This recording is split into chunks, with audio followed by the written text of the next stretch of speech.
Verjetno bi moral začeti svojo pripoved s tem, kako sem bil imenovan za direktorja Mirovnega inštituta, vendar o tem v bistvu nimam povedati več kot to, da se je zgodilo bolj ali manj naključno, tako kot večina stvari v mojem življenju. Še večjo prelomnico je zame pomenila sama prva zaposlitev na inštitutu, ker se mi zdi, da sem takrat lahko res zadihal profesionalno in osebnostno s polnimi pljuči.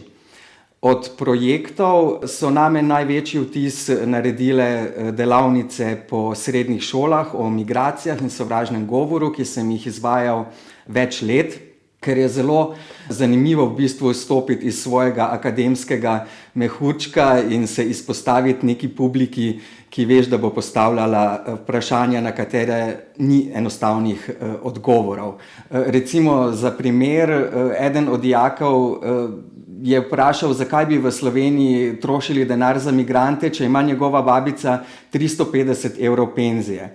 Na tem primeru vidimo, kako učinkovita je politična propaganda, ker seveda višina pokojnin pri nas ni neposredno zvezana s številom migrantov v Sloveniji.